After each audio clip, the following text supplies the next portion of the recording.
O ministro da Justiça, Flávio Dino, afirmou que a investigação do caso Marielle ganhou um novo patamar após a operação da Polícia Federal e que o foco, a partir de agora, de acordo com o ministro, de quem participa da investigação, são os mandantes do crime. Quem mandou matar Marielle? Essa é a pergunta. Foco daqui para frente, Elis Barreto.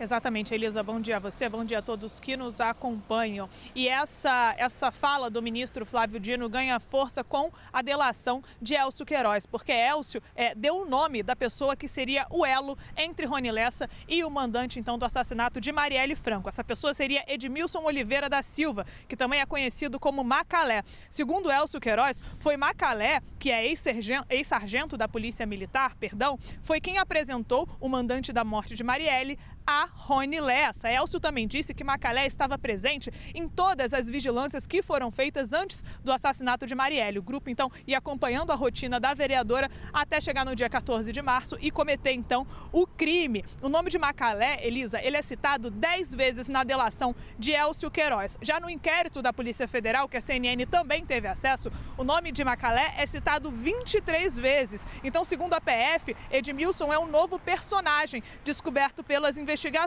A Polícia Federal apurou que Macalé e Rony Lessa se falaram por telefone pelo menos nove vezes, em 6 ocasiões diferentes. Esse número de falar ao telefone 9 vezes com uma pessoa pode parecer um pouco frágil, né? São poucas vezes, mas o que os investigadores explicam é que muitas pessoas em depoimentos disseram que Rony Lessa raramente falava ao telefone. Então, esse número chamou a atenção dos investigadores. Nesse mesmo período, Macalé e Maxwell Correia, ex-bombeiro que foi preso na operação de ontem da Polícia Federal, eles falaram 6 vezes ali, tiveram cerca de 6 chamadas também entre 5 datas diferentes. Segundo a Polícia Federal, após o crime, tiveram mais 20 ocasiões em que os envolvidos também se comunicaram, reforçando então a conexão entre eles, levantada pelos investigadores da Polícia Federal. Elcio Queiroz também afirmou na delação que foi Rony Lessa o autor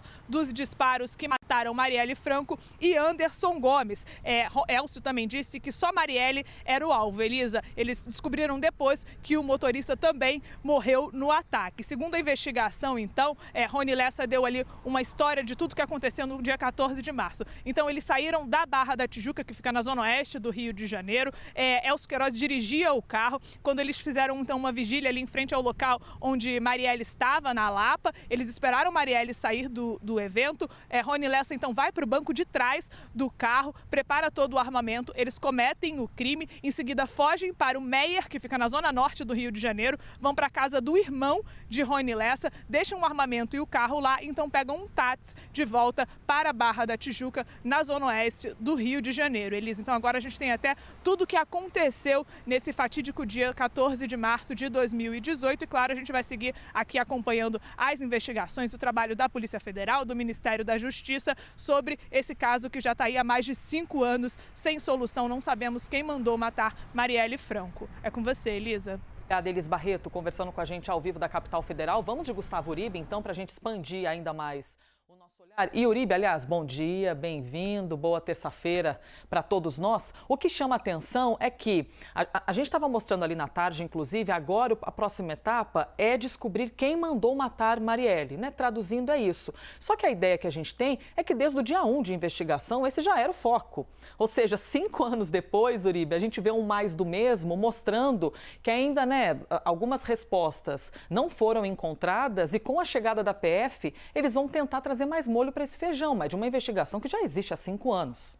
Já existe há 5 anos. E se tivesse chegado ao nome, por exemplo, de Edmilson Macalé lá atrás, antes de 2021, era possível que ele fosse ouvido. Mas ele foi assassinado, então o trabalho ficou ainda mais difícil para a Polícia Federal. Inicialmente, bom dia a todos, bom dia Elise e a todos que assistem ao Live CNN Brasil.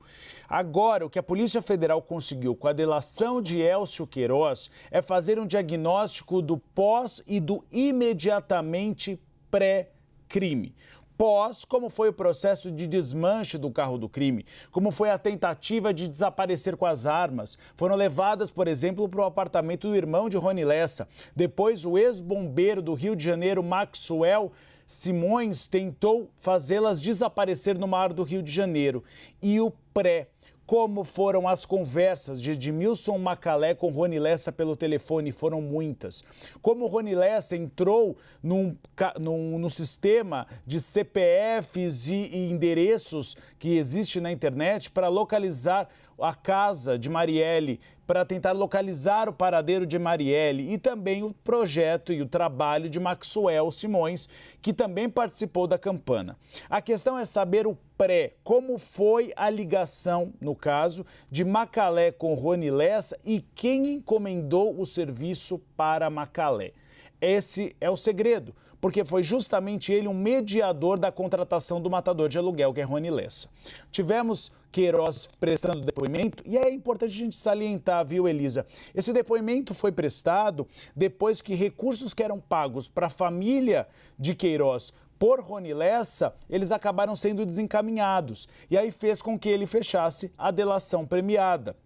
É possível que anteriormente ele não fizesse a delação premiada e a gente não tivesse esses novos dados. Então não é apenas a entrada da Polícia Federal, ela foi importante. Até para checar se a delação premiada tem pé na realidade, se havia as ligações telefônicas, se o caminho feito, por exemplo, do Meier até a Barra da Tijuca para o cometimento do crime era crível. E depois a Polícia Federal conseguiu apurar que era crível. A questão agora é saber o anterior. Quem contratou Macalé, e a Polícia Federal já começou esse processo. Inicialmente, expectativa de delação premiada. Delação premiada a gente sabe como funciona, né, Elisa? É efeito cascata. Quando uma das pessoas envolvidas faz a delação premiada, você sempre tem as outras para tentar se blindar, para tentar se proteger, para não levar a culpa sozinho.